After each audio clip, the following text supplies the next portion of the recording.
What is happening with you guys? Midnight here, coming back at you with some more BeamNG Drive. Today's video, I've got a pretty special mod here. This is an R32 GTR mod, and this one specifically has a Panda wide body kit, and it is a full carbon fiber body. It's kind of hard to tell in this lighting, but certain angles you can see the full body is carbon fiber. I believe this is based on a real R32 that is full carbon, which is absolutely insane. And I've only played with this mod for a little bit, but I must say this is probably one of, if not the best mod that I've ever used. I mean, the look of this mod is just so on point. It looks absolutely amazing in my opinion. And the way that this car drives and sounds is equally as good. So I figured it would only be right to do this video on a sort of toge style map. This is not a hardcore. I do have hardcore toge maps, but this is more of a hybrid. This map is called Mount Kuda, I believe.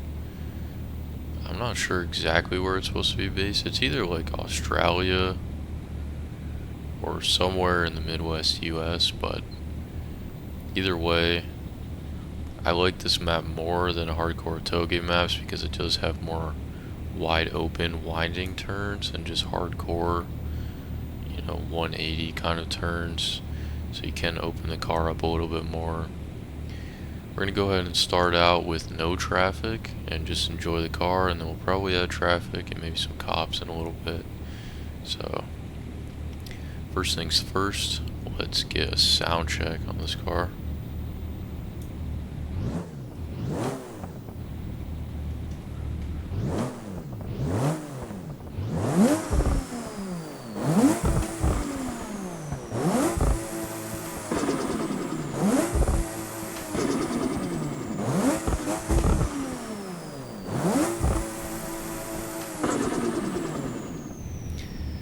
And if that doesn't sound good to you, I don't really know what would. That to me sounds just absolutely insane. But as you guys can see, we do have some backfires coming out of the exhaust as well. And that is not specific to this car. That is actually a mod that Royal Rendering just came out with. It's called the volumetric backfire mod, and it adds those little flames to every car supposedly. I don't know if it's just their mods, but I haven't tested it out, but it clearly works very well on this mod. And I mean, this car just looks so good.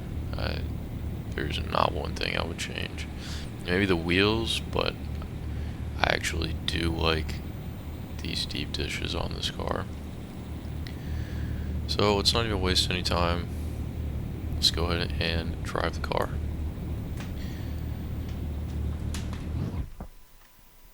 Nice.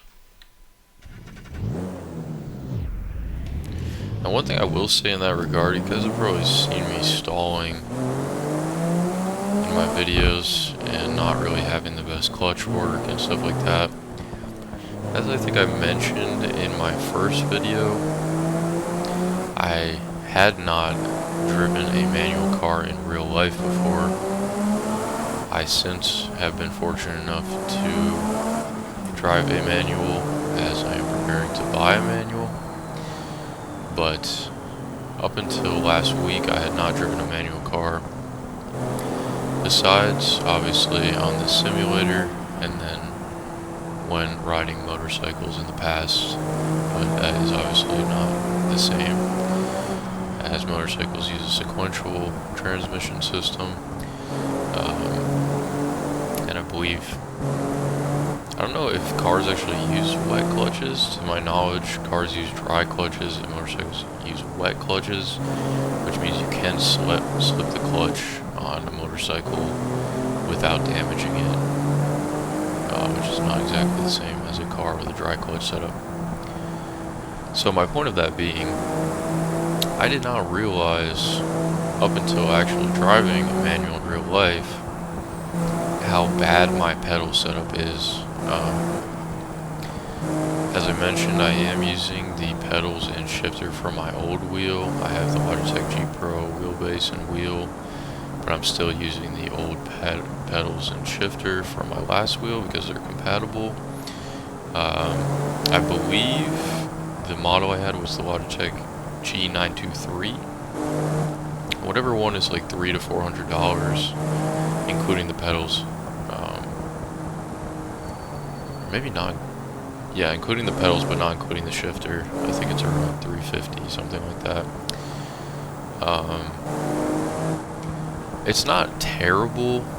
One thing, if anyone has ever used these pedals, or if you talk to somebody that's used these pedals, I'm sure they will say similar things to what I'm saying. Most noticeable is that the brake is extremely stiff on it, and I think it's supposed to simulate more of a race car style brake.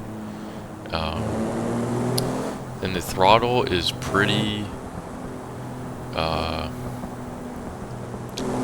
it doesn't have enough spring to it. It's kind of just loose and doesn't really give you any feedback, and I think that's a really big problem with the pedals. They just really don't give you any type of feedback that you might get. I don't know, I've never used a better set of pedals, but I would assume you get a little bit more feedback from a higher costing set of pedals. But those were things that I already knew, obviously driving real cars with throttle and brakes. But one thing that I didn't know until I drove a manual was how poor the clutch kind of system is for these pedals. And what I mean by that is there's no bite point on the clutch at all. I would have thought they would have just put like a fake bite point somehow in the spring so that you feel kind of the different points of engagement in the clutch a lot better. But there's absolutely nothing. Like, it's literally just a straight dead pedal. Like, it just feels pretty much exactly like the throttle, which is very disappointing to me. I don't know why they made it like that. I think they could have pretty easily made it more realistic feeling.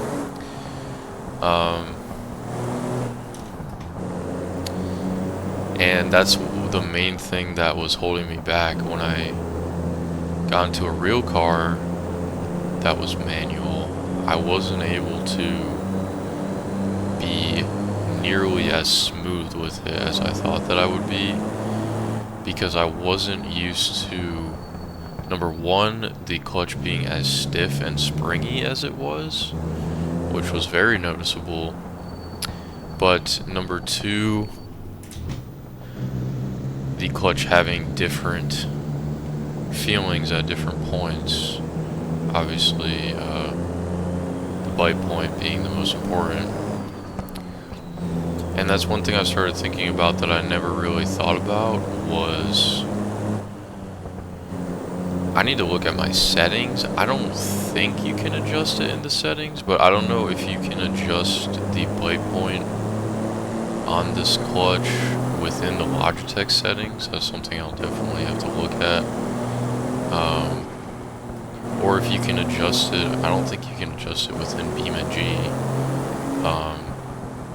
And then if it's different from car to car, that's one thing that I never really even considered until driving a real manual, and that is definitely a very significant point. I believe it is different from car to car, but the number one thing is that I can't feel any form of a bite point through the clutch, which causes me to be very unprecise with it on the simulator. And that is definitely something that I'm going to have to fix, because as soon as I get a manual, I'm going to come on the simulator, and there's going to be literally zero similarity in how it feels compared to a real car, and I am going to get messed up and not like it. So with all that being said, those were my observations from driving a real manual versus the simulator itself, and I think it was quite significant, and it definitely impacted my ability to be smooth with the manual. Now obviously I only drove manual once now for about 2 hours, and I didn't stall at all the whole time I drove it, which is definitely to be attributed to the simulator and my motorcycle experience, but I would say more so the simulator. But like I said, I just wasn't able to be smooth with it. So that's something I'll definitely be addressing, and probably trying to get a new set of pedals. They're not crazy expensive from what I remember. I think you can get a decent set for $200 to $300, so that's definitely something I want to address. And if you're wondering how the simulator compares, I would say to an extent depends on your setup. If you're on a similar setup to me, then I just kind of explain the main things that you're going to notice when you go to drive a real manual. So I'd say in that regard, I was honestly a little bit disappointed with kind of, after realizing that, how kind of lacking the simulator is in that regard. But I'm almost certain if I get a better set of pedals, they will have a lot better feel, and in turn, my experience driving on the sim will be a lot more immersive. So that's really the main thing I wanted to talk about. Now that I'm aware of that, I definitely notice that when I'm trying to drive manual cars on this, like driving a real manual. So that is definitely something that I want to fix very soon. Now, enough talking about random stuff. Let's get into this mod and actually enjoy it a little bit here.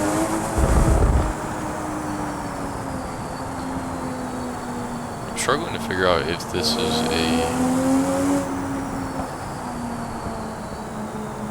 this map is, you're supposed to drive on the left-hand side or the right-hand side. I'm thinking left-hand, but if I had traffic, we'll find out.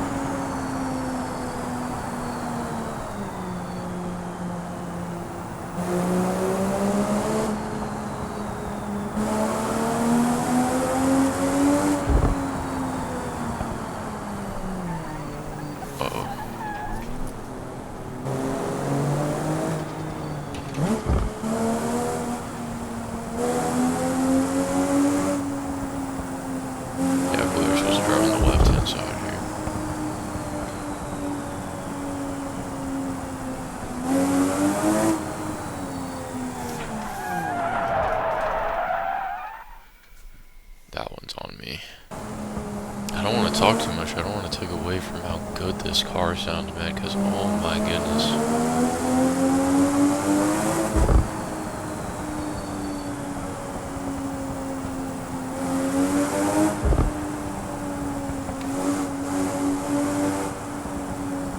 It's the sound of the turbo and the engine and the slight backfires.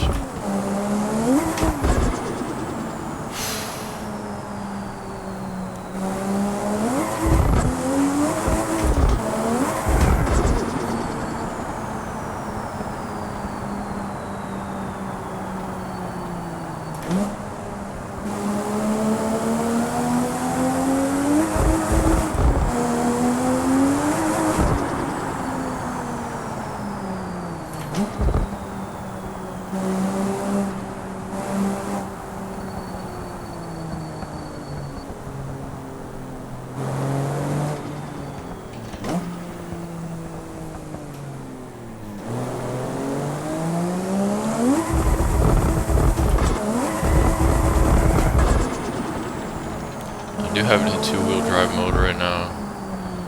There is an all-wheel drive mode, or all-wheel drive modes, as best as I can tell at least. And I was messing around with it before. It was driving perfectly like this, and then I switched it into the all-wheel drive modes, and it completely messed with the mod and my steering.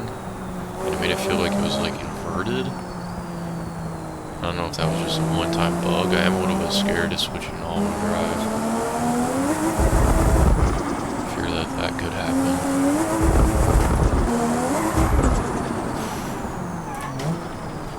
As soon as the turbo kicks in, this thing just kicks out sideways.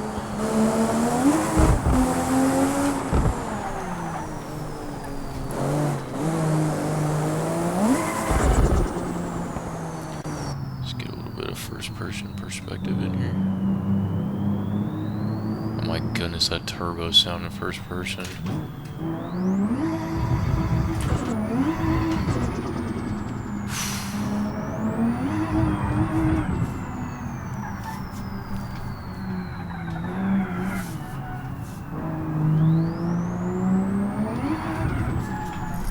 Oh boy.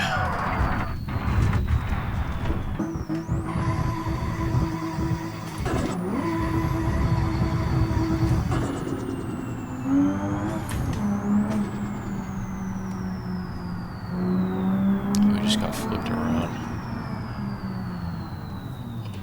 Thankfully we have a roundabout right here.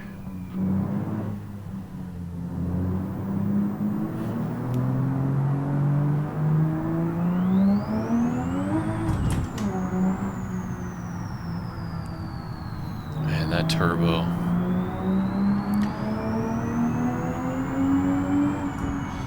And I'll just tell you guys straight up, I don't know how many people actually consistently watch my videos. Probably there's 5 or less people. If you're one of those 5 people that watches all of the BeamNG videos I posted, I sincerely appreciate you. And I don't take that for granted.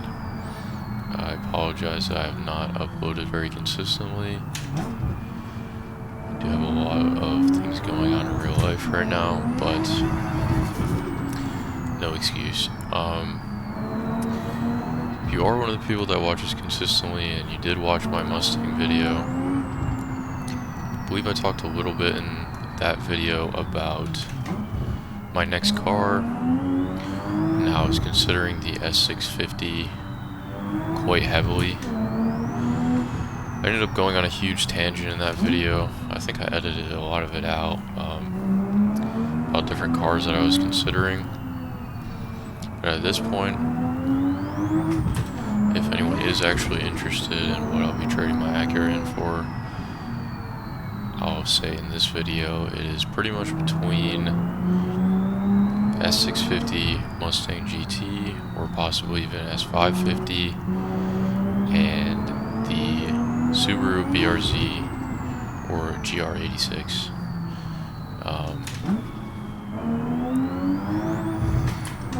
Only in manual. I do not want the auto version of either one. These are cars that I'm planning to test this week, actually. And then I will probably end up with one of those by the end of this month. So, if you guys are actually interested in the channel and watching IRL content, a full review, full final review of my current car, my 2022 Acura ILX A-Spec, will be coming shortly, probably this week. I already filmed it, so I just have to edit it. And then that will be the absolute final video that I make with that car. And yeah, my next IRL video will hopefully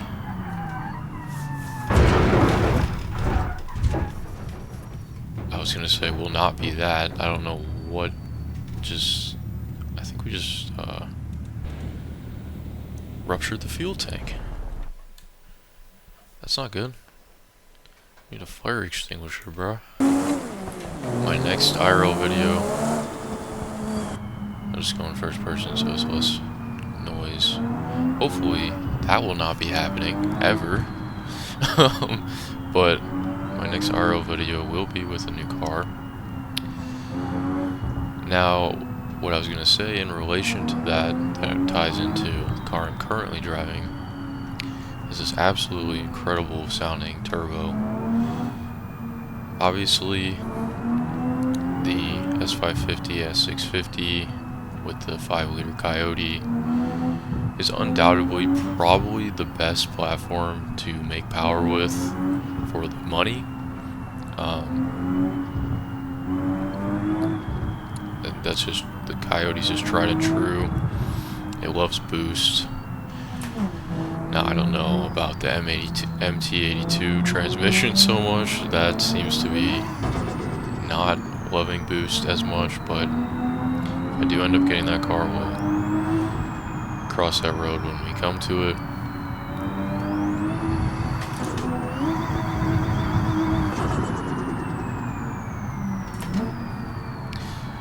But that is undoubtedly, like I said, the better platform to make power with. Subarus in general, in relation to the BRZ and the GR86, both having the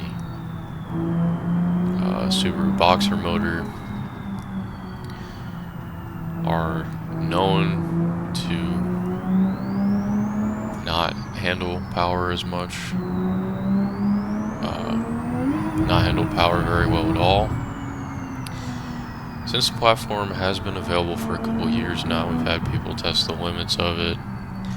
I still find very mixed opinions. Some people say, the one thing I've heard reoccurringly is that the tune is one of the most important parts of a setup if you are going to boost it.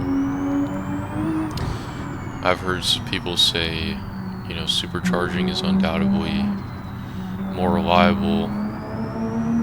You're pushing less power and torque at once, and just at a lower overall output than if you go turbo. Now, I don't disagree with that whatsoever.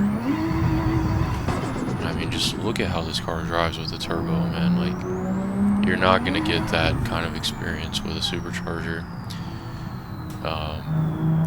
And realistically, if I'm spending upwards of 10 to 15 grand into modifying the BRZ or the 8.6 to be boosted, I would like to make, and absolutely no offense to anyone that has a supercharged, you know, BRZ or 8.6, I think it's sick.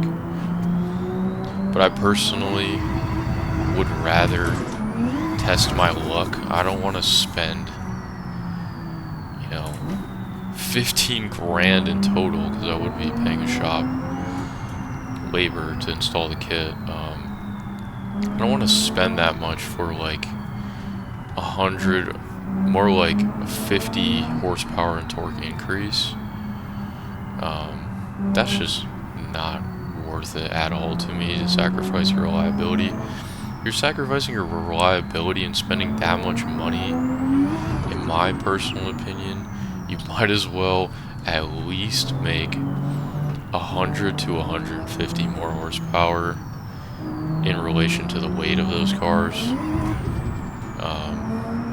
So with all that being said, I think I would go the turbo route and aim for around 350 to 400 wheel. I think that would be a great place to be. I know that's what most people are making with the HKS, or it's escaping me what the other popular kit brand name is, but I'll throw it up on screen right now.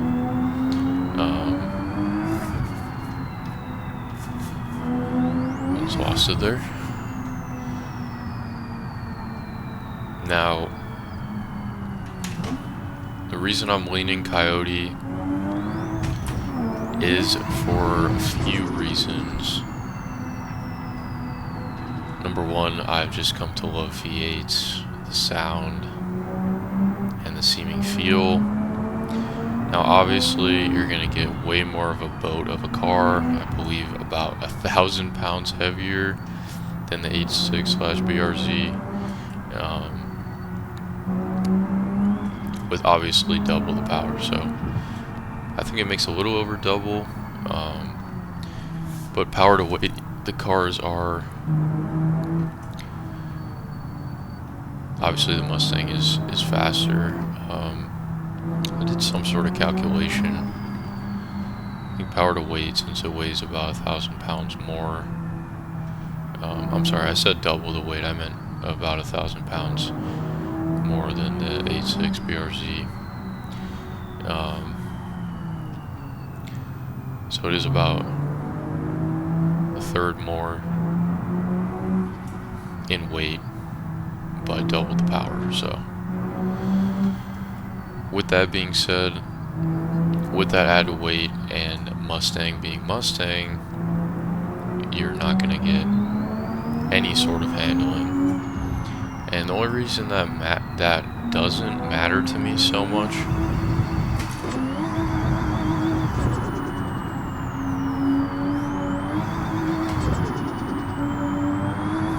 let's push fifth. Wow. Man, this thing is fast. This thing is very fast. I will say that. The reason that doesn't really matter to me is because where I live, it is so flat and straight everywhere. I would say probably 99% of the driving that I'm going to be doing is going to be literally flat and straight. Even if I wanted to, I would absolutely love to have roads like this near me. They just don't exist whatsoever, and it's a real shame because that's more, I enjoy doing more driving like this than just, you know, straight line speed, and it's obviously safer and more legal, I would say, than just straight pushing it on the highway in very high powered cars, especially with the laws that are in place now here where I live. Is really not a good idea to have a very high powered car. But with that being said, I always say you gotta play the hand that you're dealt, and given that there's not really any form of roads to drive, I feel that that takes away a lot from the 86/BRZ to me. I think, you know, it's just, not that it wouldn't be a fun car to drive on the street and commute in and whatnot, but you're just not going to be able to use it how it's made to be used, you know? If I could take it on the weekends to roads like this, I'm pretty sure I would choose the 86/BRZ without even having driven either of them. Given that doesn't exist by me, and I do likely in the future want to go forced induction on either car, the Coyote just really does make a lot more sense.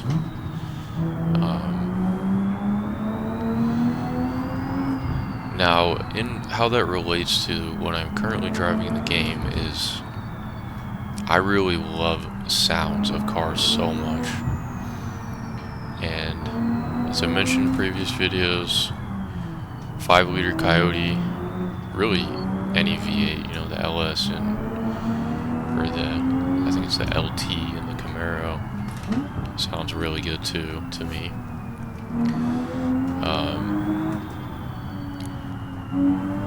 Undoubtedly better than any 4-cylinder, I'm sorry to say, but, and a supercharged, for example, an ESS supercharged Coyote to me sounds perfect. I mean, it just sounds absolutely amazing.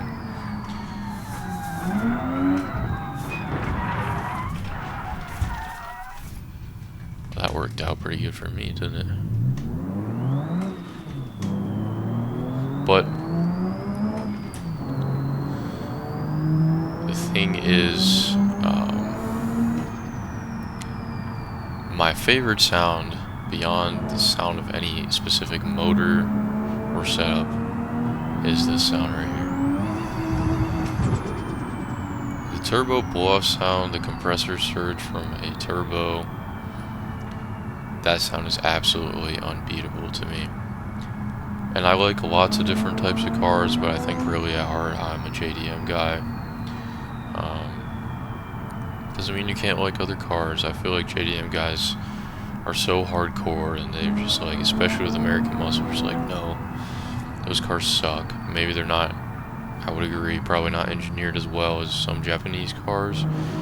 That doesn't mean they're bad cars, and I've definitely come to learn that. And I think there's a lot to be desired from some of the current offerings from Ford, like the S650 or even the S550, and then obviously the higher trims, and same with Chevy. Everybody has said how amazing the Camaro is, and I think all things considered even, if I could get either car, I would probably go for the Camaro, because I would love to. I do probably like the look a little bit more, although the Mustang has grown on me significantly in terms of looks, but I would love to do a big cam on a Camaro, and that's obviously possible because it's single cam, whereas the Coyote is dual cam, I believe, so you cannot upgrade the cams easily, to my knowledge.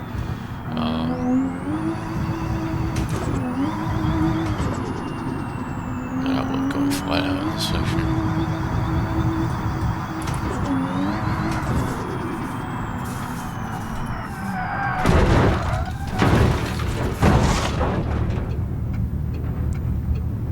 This car really likes to catch on fire, doesn't it? There is a lot of appeal to me to go ahead and get a 8.6 BRZ. And likely a lot better driving car in terms of handling. Obviously that being the absolute strong suit of the car, and also the car being very lightweight. If the motor held boost even nearly as well as a Coyote, or in relative sense, meaning, you know, I can make 400 to 500 horsepower without being scared when I drive it and being able to push it, that would almost be a no-brainer to me, and I think that would be a lot more worth the money. I definitely take a step back considering all the reliability issues with Subarus and how much people talk about, you know, how much they don't like boost or even just abuse in general, which really scares me. You know, I don't have unlimited money or even a lot of money to go ahead and blow on a car, and you know, I'm not just like, oh, I can just get a new engine. Like, that's not really I could probably if I needed to, and I really end up going that route, and God forbid the car were to blow up, but I really don't want to go through all that and spend all that money, you know, for that to happen. I'm not chasing, you know, the people that have pushed the platform, like, I forget what his name is on Instagram now, but I remember his old name was K24 Austin. He now has the N54 and his 8.6, but he was pushing around 600, I believe, on the stock motor, and his ended up lasting, I think, around 10,000 miles. Same with Chris Borges. He's pushing around 600, and his blew because his clutch was slipping, and it caused him to over rev. So that's kind of a different scenario. You know, if you had an upgraded clutch, how long would it have lasted? I believe in both their setups they didn't have crazy supporting mods, which for me that would be kind of something that I would definitely want to do for safety of the motor and the trans, obviously.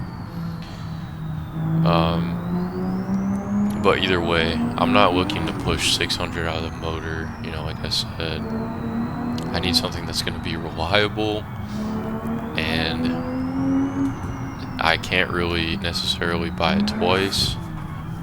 So, you know, I'd only be looking to push around 400, I would think.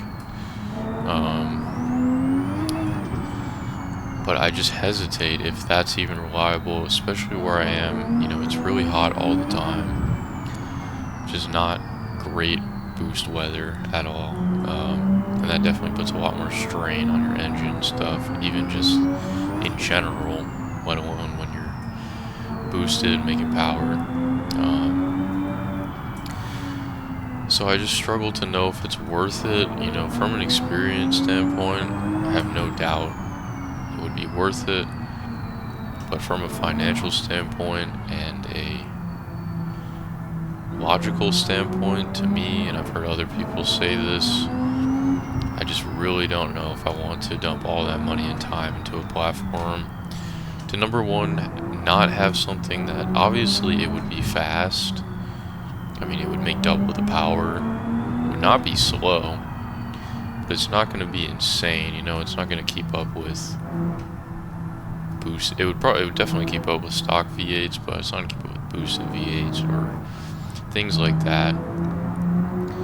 So I think I need to define my goals a little bit more of what I actually want from the car.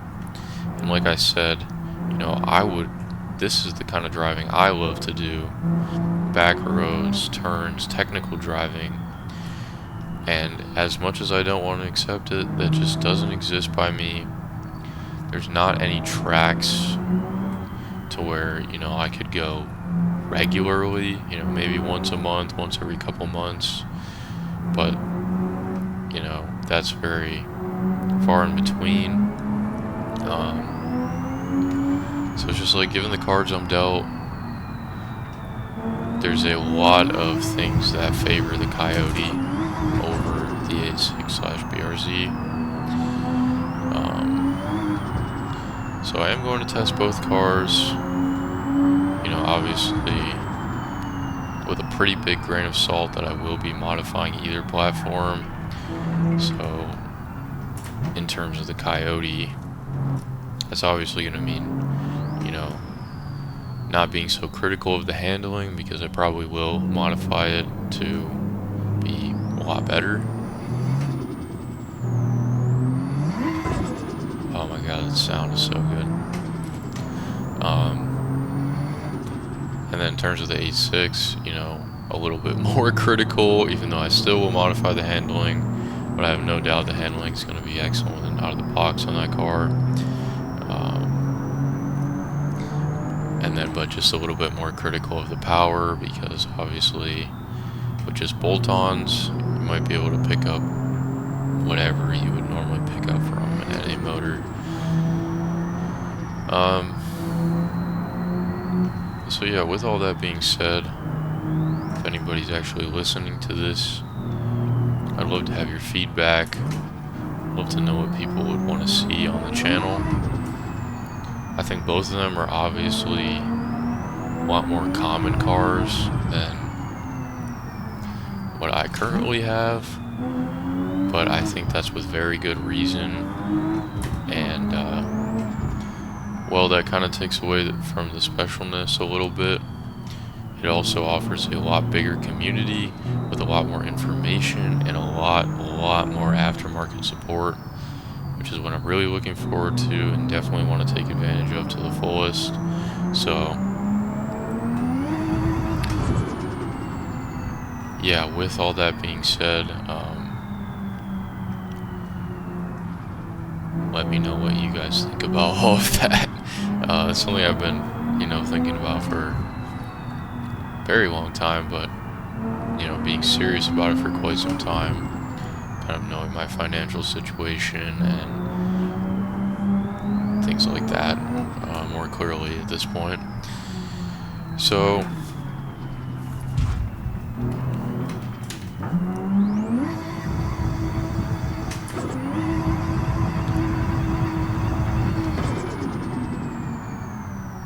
yeah, I think you know, I have done a lot of research, and I do see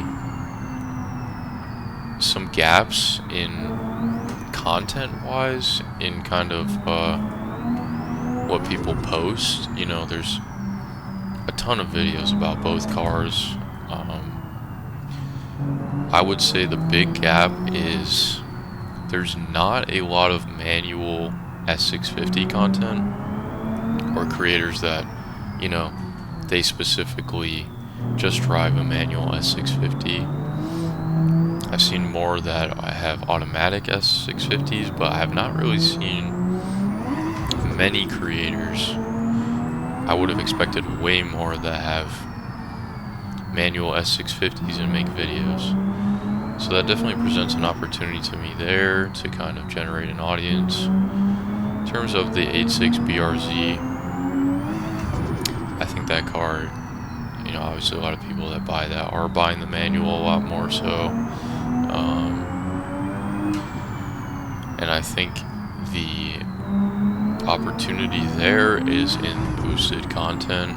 You know, obviously, majority of people are not spending the money to boost theirs, and with all the information about the platform and kind of the unreliability concerns, frankly, I think a lot of people that could are scared, and they're probably smart just to leave it alone. As I was saying earlier, there's a lot of mixed opinions on it. I think the general consensus is definitely that the tune is one of the biggest things in longevity. So I would really be looking for the best tuner possible, tune the car, and then obviously just really not pushing the limits and staying around, you know, ideally 350 to 400 horsepower.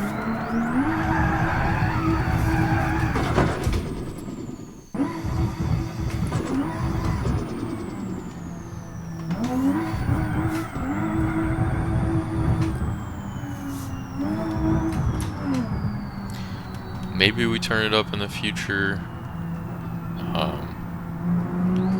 But you know, obviously, I'll just keep reiterating how it is very intimidating to be spending all that money and time into something that could potentially, you know, you always run the risk when you're modifying cars to that extent of things happening, of course, but there are certainly platforms that are better than others, and the Coyote is undoubtedly better for boost than that of the 86 BRZ. Now, one thing that I did notice, you know, like of the people that were really pushing the platform, the transmission seems to hold up shockingly well. And I think that's something that's really not talked about much at all. And obviously, like I said, Chris Borges is pushing around 600 in his. And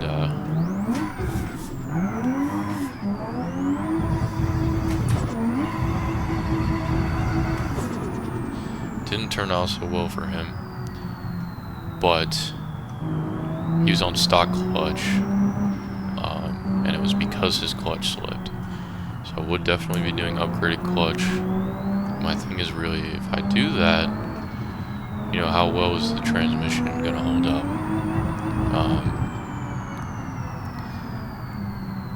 Like I said, seemingly, I haven't heard people talk about issues with the transmissions. So that does definitely give the platform a pro, because the S6, the MT82 in both the S550 and the S650. I know it's revised in the S650, but for pushing power, that's something that I really need to look into more in terms of obviously going the boosted route with the car. That could have been bad.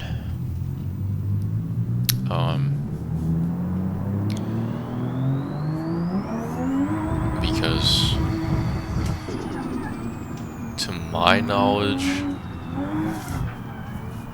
I don't know if I would need to go build trends. I don't think so. I've heard of obviously a lot of people that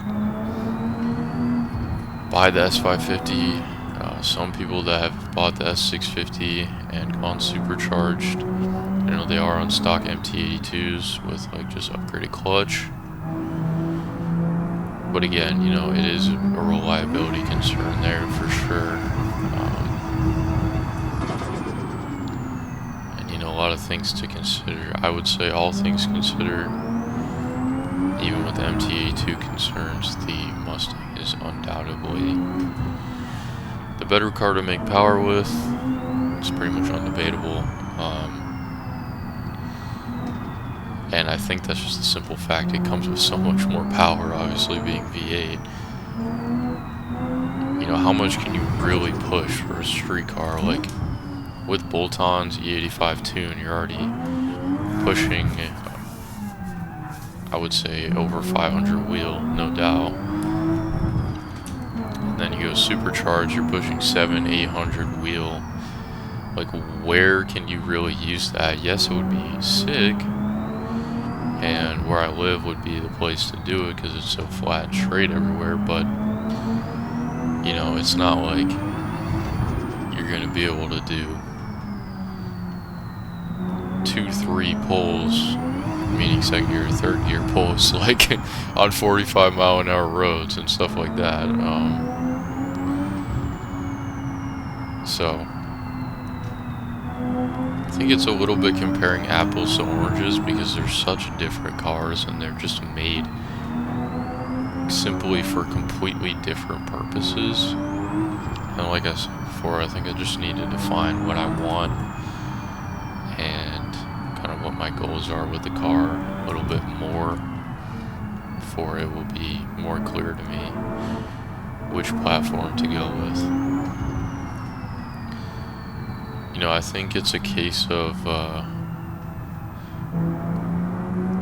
don't know, it could be either way. I was gonna say, you know, my head says Mustang, but ironically my heart says GR86 or BRZ a lot of the time. You know, I think it's, like I said, it can go both ways because the Mustang with that engine, you know, just an exhaust and some bolt-ons, like, you have such a good experience there, and I have no doubt it's a good experience. My thing is just, like I said, this is the kind of driving I love to do, and the GR86 BRZ is the car for this. You know, back road, handling driving. And then it just comes back to, like I said, where I live, it just simply does not exist. So as bad as I wanted to, and to get a lightweight backroads car, play into that, I really can. And even if I could, you know, realistically, no matter where you live, likely, unless you live like some very one-off scenario or something, I would say likely like 95% of people, you know, they're going to be using their daily vehicle primarily to, well, that was poor, primarily to commute to their job and to run errands, stuff like that. So it's going to be, you know, mostly normal street driving, you know, depending where you live, pretty straight, not back roads, like crazy back roads like this. So either way, you know, given that's what the car is going to be for, and it's not like a weekend car, the Mustang does feel like a little bit better daily. It's bigger, has more space, probably more comfortable, stuff like that. So this video has turned into something I had not planned. I did not plan on taking this video to talk about these things, but this is really what I'm passionate about. This is what I spend a lot of my time researching and learning about and working on, so I think that probably comes through when I talk about it. And, you know, a big part of everything is I'm not buying a car for content or to, you know, I'm not buying it for the internet. I'm buying it for myself, but I do plan on making videos, and I do want to grow the channel, and I think, you know, either the cars that I'm considering are going to appeal to a lot wider user base. So with that, you know, I think this will kind of be the first car that kind of starts the channel, and I do intend to keep up with the channel and hopefully grow it into something, you know, where we have a community. And I make both style videos like this, BeamNG, and real life videos with my real life car. So I think it is a lot of consideration to me, and it is an investment in a way, you know.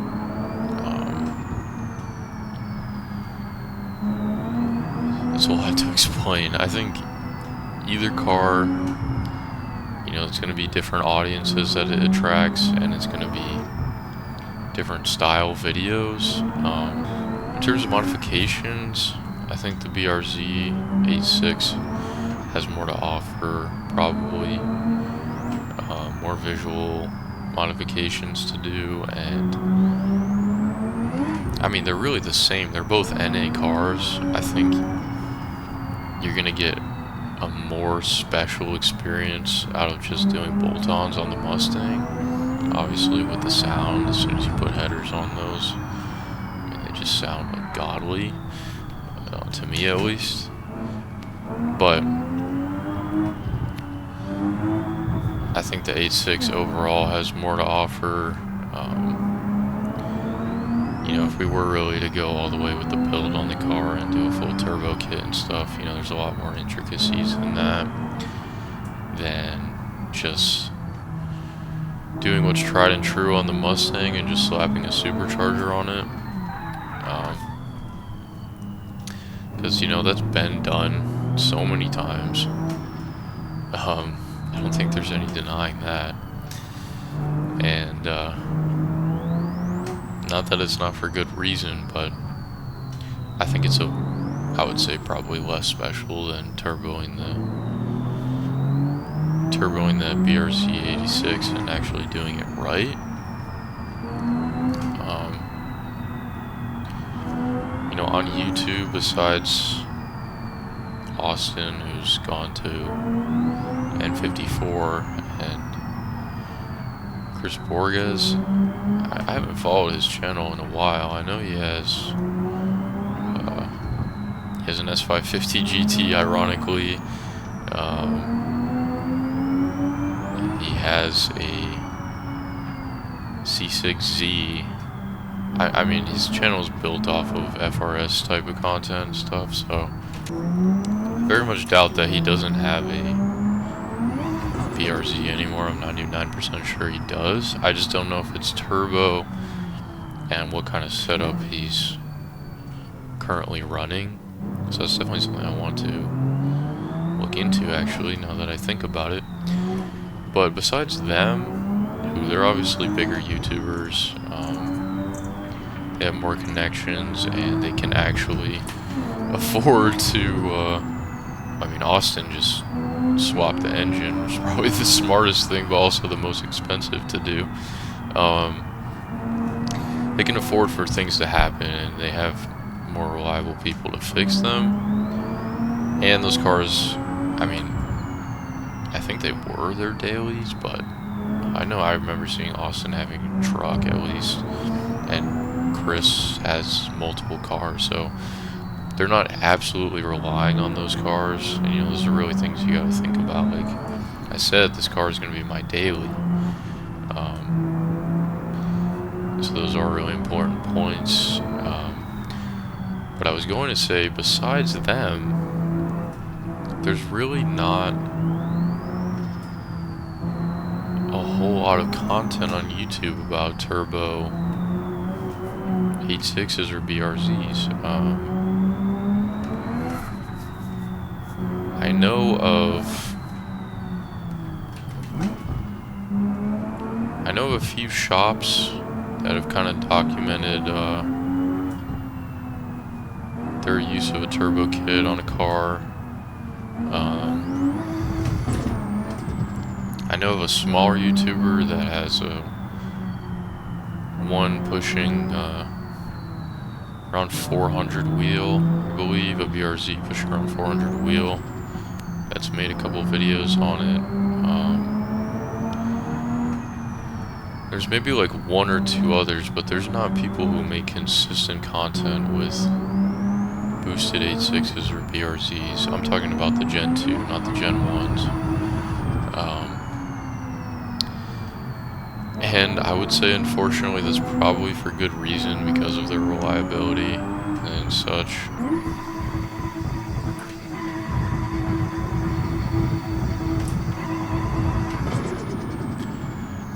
As I was saying, it does definitely leave an opportunity for me to make that kind of content, and again, share information about the process with people, as that was kind of my original goal with the ILX content that I used to make. But yeah, I think if you've listened to me this long, you'll understand the considerations that are going into all this, and it's obviously not a cheap thing. And I think the last way I'll kind of tie up my discussion on this stuff is, you know, the big thing is, man, my shifts are not on point. You know, big thing is the 8.6. You can get very low mileage ones, or the BRZ. The BRZ, that's why I keep saying both. They are such similar cars, and I am going to modify them.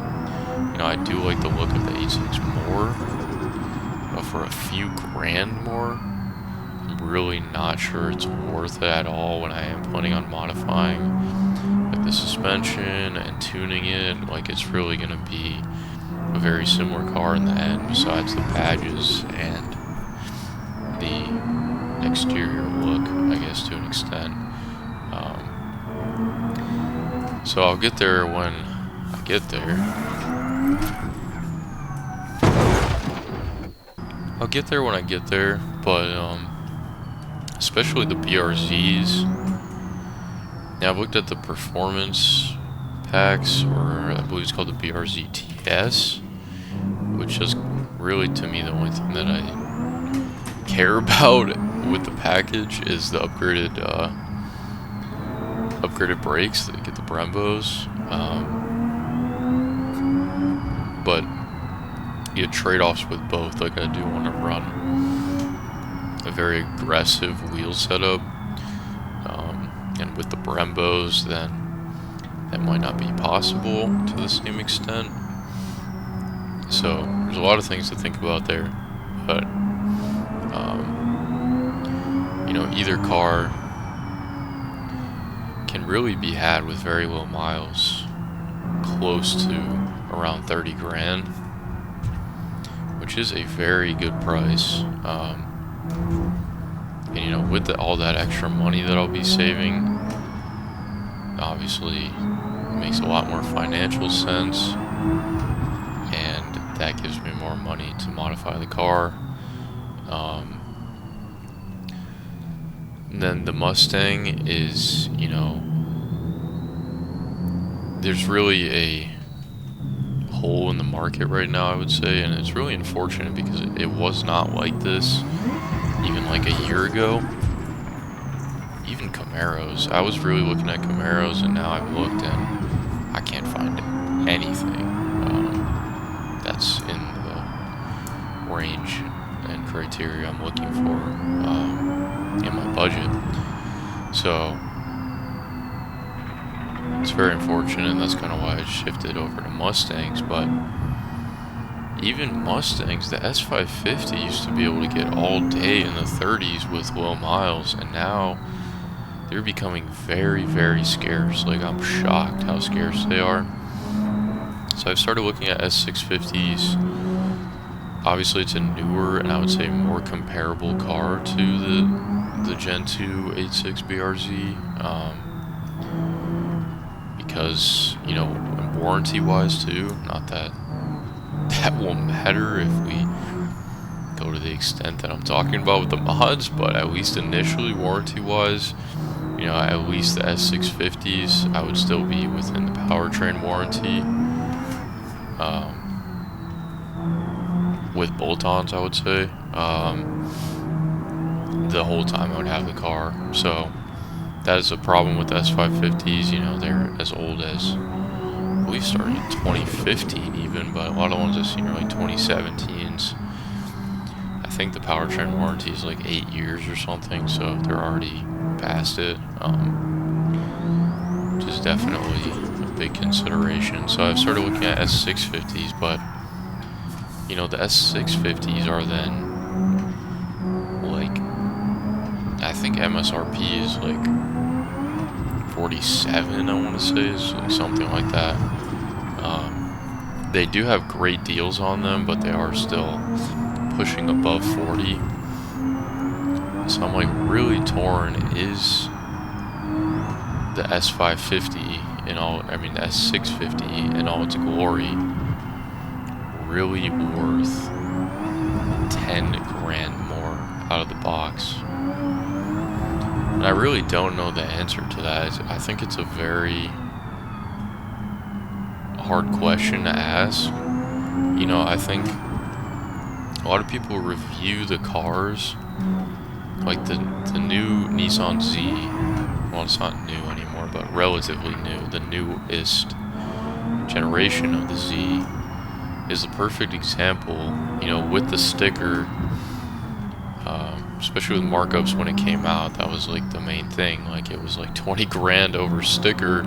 They were selling them for like in the 50s and 60s.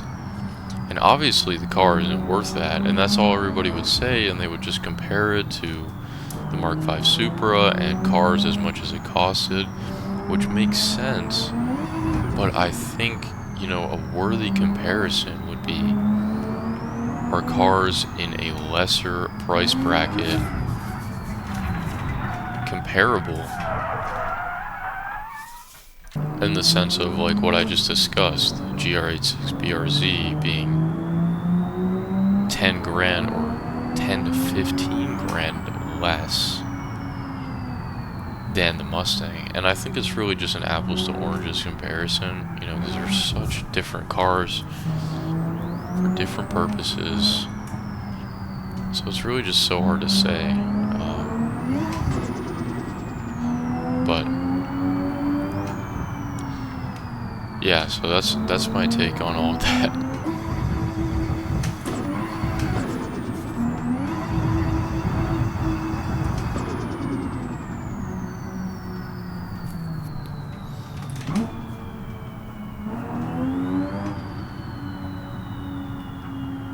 Yeah, I'd really like to know some of your guys' inputs on that stuff.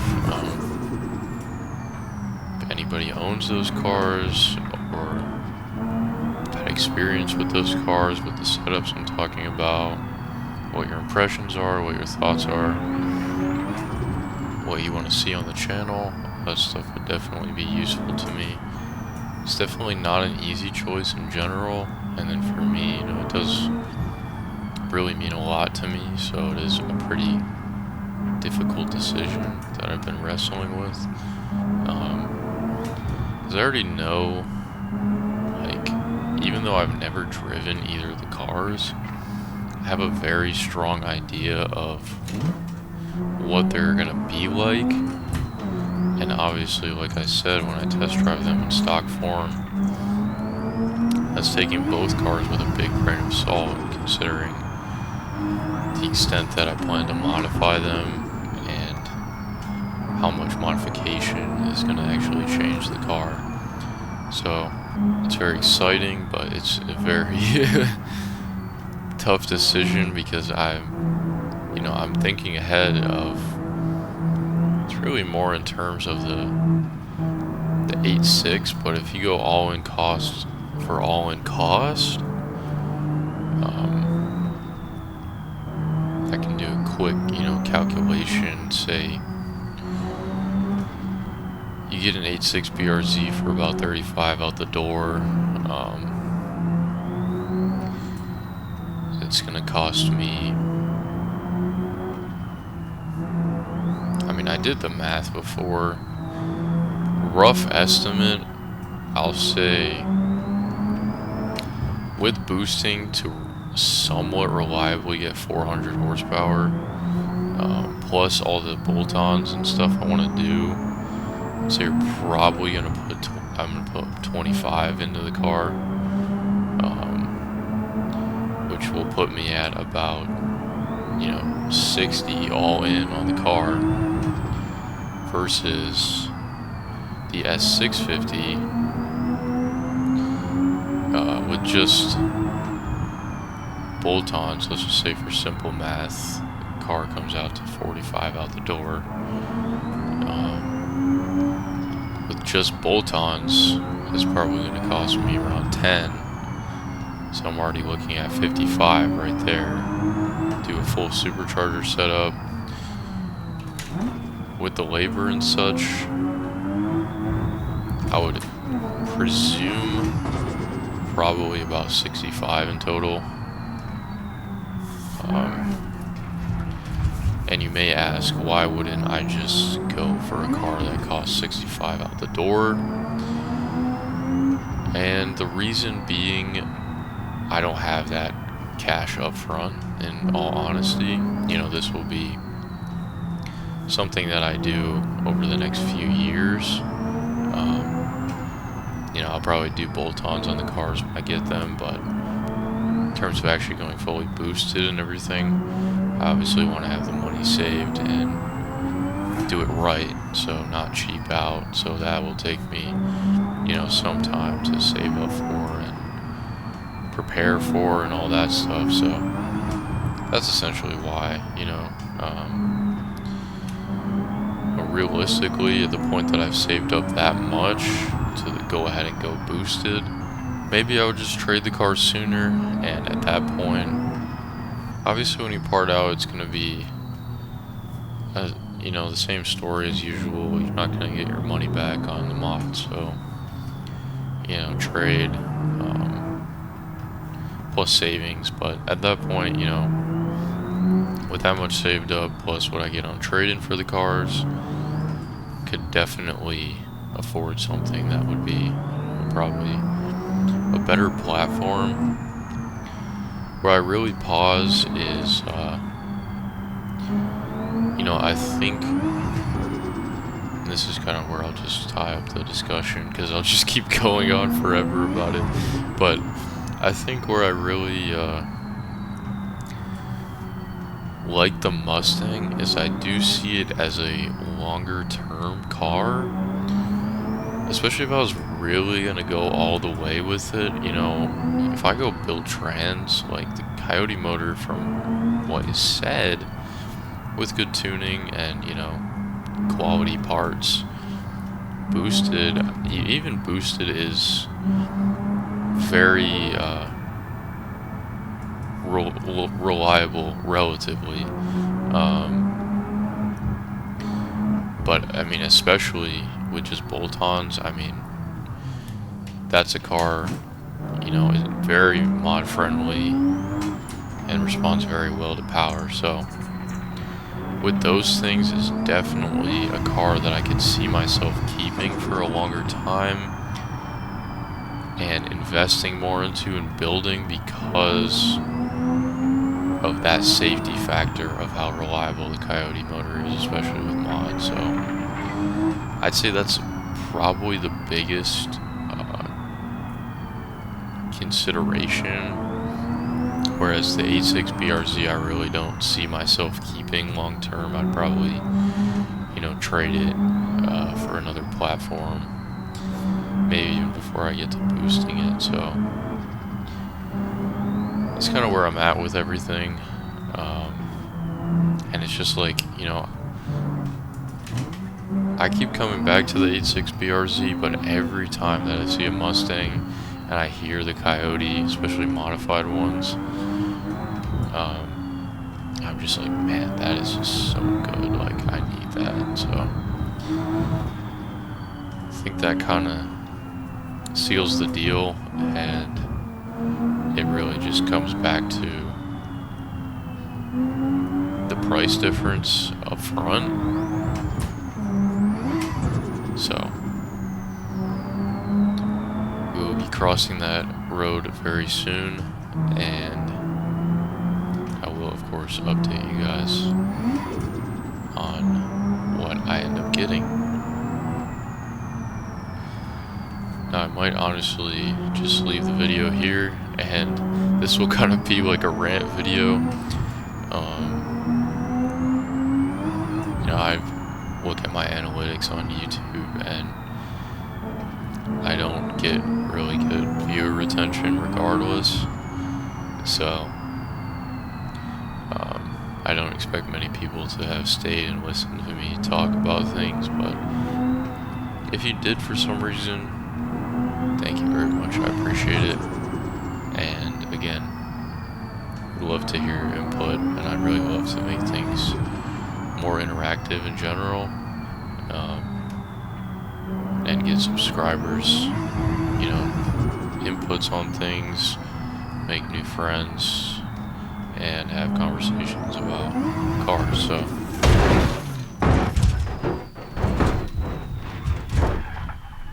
alright guys, well, I hope you enjoyed this video. If you stuck around to hear me talk, I am going to go ahead and leave this one here, and in the next video I'm just going to be doing strictly driving, not as much talking, and can mess around with this mod some more, and some traffic and some cops. So if you're interested in that, I am going to be filming that video right now. I hope you guys enjoyed this video.